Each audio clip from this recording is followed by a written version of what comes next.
साथियों जय हिंद। मेरा नाम पुष्पेंद्र सिंह और आज हम चर्चा करेंगे एक ऐसे शब्द पर जिसके असमंजस में सभी लोग पड़े रहते हैं कि हम भगवान किसको माने। ये एक ऐसा शब्द है जो प्रत्येक व्यक्ति ये सोचता है मैं भगवान किसको मानूं, भगवान राम को मानूं या शिव को मानूं या विष्णु को या कन्हैया को या जो हमारे महापुरुष रहे हैं जैसे गुरु नानक देव जी, तथागत गौतम बुद्ध और डॉक्टर भीमराव अम्बेडकर साहब।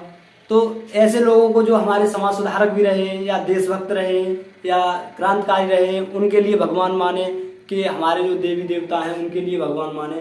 तो हर एक व्यक्ति का इसमें अलग अलग निर्णय रहता है और अलग अलग विचार रहते हैं कि हम अपने भगवान को बस इस व्यक्ति को हम भगवान मानेंगे या इस मूर्त को हम भगवान मानेंगे। तो दोस्तों हम लोग अक्सर यही सोचते रहते हैं कि हम भगवान माने। तो मेरी मानना ये है, मेरी राय ये है कि भगवान मानने की चीज़ नहीं है, भगवान जानने की चीज़ है। यदि आप जान सको तो भगवान को जानो। केवल इस बात को कहकर मत रुक जाओ कि भगवान हम राम को मानेंगे या कृष्ण को मानेंगे या हम नास्तिक हैं। भगवान मानो तो पहले जानो, क्योंकि हम जब किसी चीज़ को जानने की इच्छा रखते हैं तब हम यदि हमारी कसौटी पर, तर्क की कसौटी पर खरी उतरे तो हम उसको भगवान भी मानने की हिम्मत रखेंगे। जैसा कि दोस्तों मैंने अक्सर देखा है कि हमारे किताबों में भी लिखा है कि भगवान एक साकार होते हैं। कुछ लोग साकार भगवान को मानने वाले होते हैं तो कुछ निराकार भगवान को मानने वाले होते हैं। और ये भी देखा है कि सभी धर्म और सभी धर्मगुरु यही बताते हैं कि भगवान एक है, ईश्वर एक है। तो हमको साथ साथ में ये भी हमको पढ़ने को मिलता है कि भगवान निराकार है, अजन्मा है और अजर अमर है, वह कभी नष्ट न होने वाली एक ऐसी शक्ति है। तो हम इन जो तथागत गौतम बुद्ध हुए या फिर श्री राम हुए या फिर श्री कृष्ण हुए या फिर जो मुसलमान लोग मानते हैं जैसे अपने अल्लाह को, तो क्या वो भगवान है? वो कहते हैं कि भगवान ने न जन्म लेता है न कभी मरता है। और हमारे धर्मगुरु भी यही बताते हैं, हमारी किताबें भी यही बताती हैं कि भगवान नहीं मरता है नहीं जन्म लेता है। तो और ये उसके बाद में ये कृष्ण राम और ये जो पुरुष जिनको हम भगवान मानते हैं, फिर ये कौन है? हम इनको भगवान क्यों मानते हैं? तो सही मायने में तो दोस्तों सही मायने में मेरे पास में मैंने कई डिबेटें देखी और मैं देखने के बाद में मुझे लगा कि इसके ऊपर एक वीडियो बनानी चाहिए और उसके बाद मैं आपके साथ हाजिर हूँ। तो मैंने जहाँ तक सोचा और जहाँ तक समझा तो बस इतना ही समझ पाया कि भगवान का हम क्या अर्थ माने। तो भगवान का क्या अर्थ माने?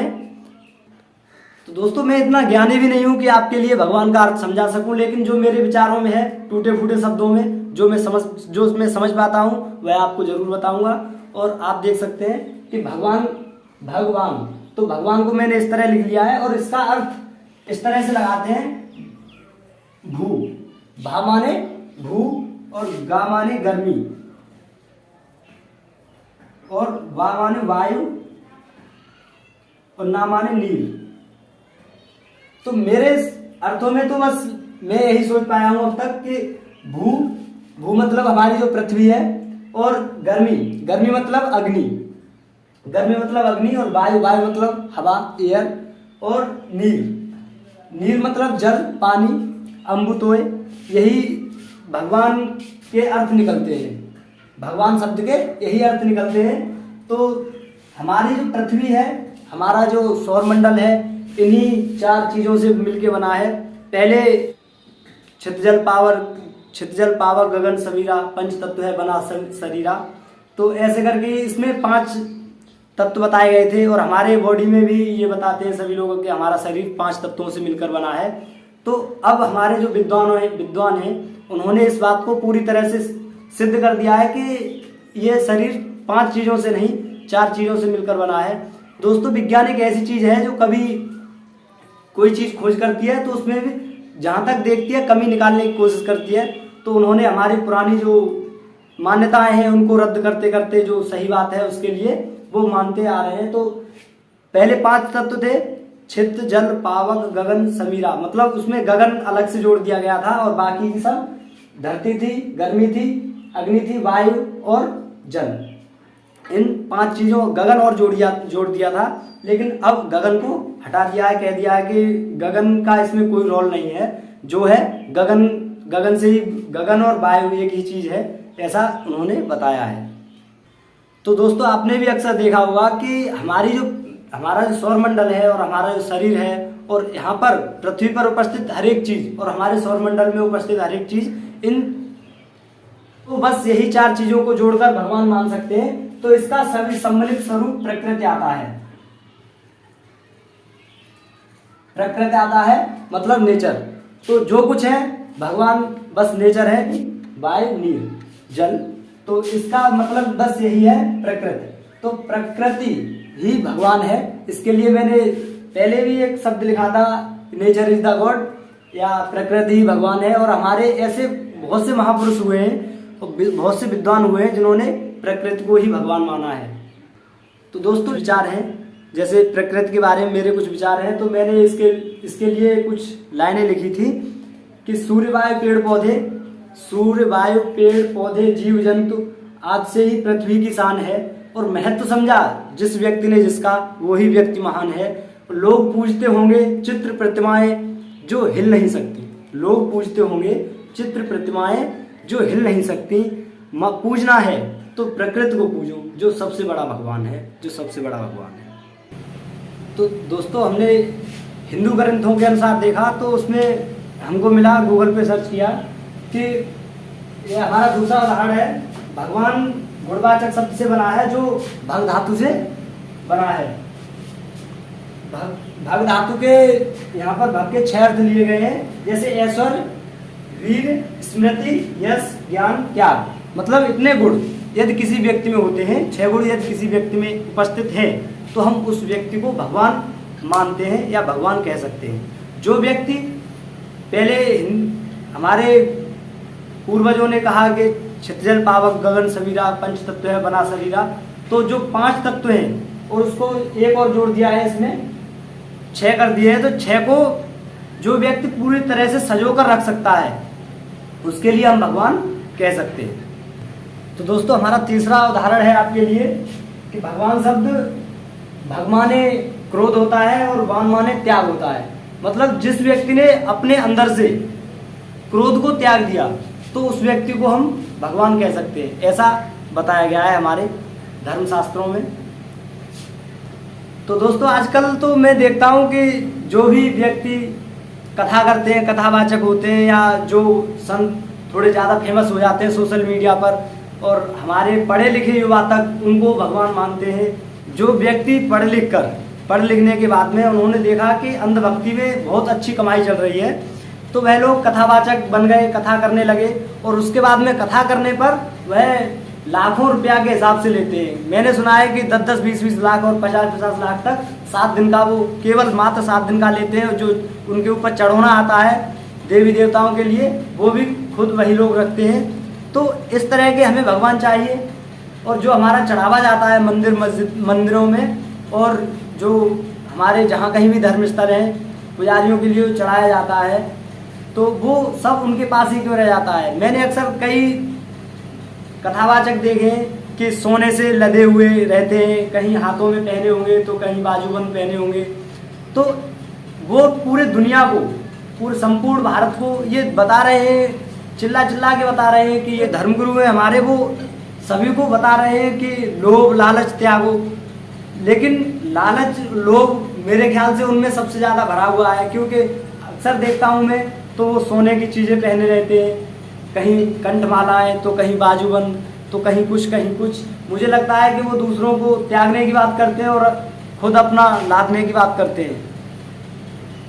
तो दोस्तों हमारे समाज में, हर एक समाज में अच्छे महापुरुष हुए हैं और अच्छे क्रांतिकारी हुए हैं, विद्वान पुरुष हुए हैं। लेकिन फर्क बस इतना है कि कोई अच्छी तरह से फेमस हो गया तो फेमस, कहीं नॉलेज नहीं है, किसी को ज्ञान नहीं है, या कोई तार्किक व्यक्ति नहीं है जो जैसा कह दिया वैसा मान लिया, इस वजह से या कुछ कारण रहते हैं लोग फेमस हो गए।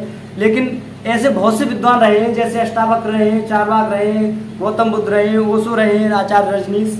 तो ऐसे बहुत से ऐसे विद्वान हैं, उनकी पुस्तकें हमको नहीं मिलती हैं पढ़ने के लिए, उनके बारे में हमको आज तक पता नहीं है कि इन्होंने क्या कहा। और जबकि उन्होंने, जो आचार्य रजनीश है, उन्होंने लाखों किताबें पढ़ी, उसके बाद में वो सभा में जाते थे और अपने विचार लोगों को व्यक्त करते थे, जागरूक लोगों को करते थे जा जाके। तो दोस्तों जैसे रामा स्वामी नायकर, पेरियार जिनको कहते हैं, ललन सिंह यादव, ज्योतिबा फूले, ऐसे बहुत से समाज सुधारक रहे हैं जिनका हम आज तक नाम तक नहीं जानते और उनकी हमारे समाज में कोई चर्चा नहीं होती। हम जब भी स्टेटस लगाते हैं तो बस कुछ कथावाचकों का लगाते हैं कि हमारे बस यही है, जो कुछ है यही है। तो और हमारे धर्म ग्रंथों में ये भी बताया गया है कि सबसे बढ़कर कर्म है, कर्म से बढ़कर कुछ नहीं। तो केवल इन भक्ति की राह पे क्या मिलेगा आपको, मैं आपसे ये जानना चाहता हूँ। और मैं दोस्तों इतना बड़ा विद्वान तो नहीं कि आपको भगवान का सही अर्थ बता सकूं, क्योंकि मैंने अक्सर बहुत सी वीडियो ऐसी देखी थी जिसमें भगवान का कोई अर्थ नहीं बता पाया ठीक से।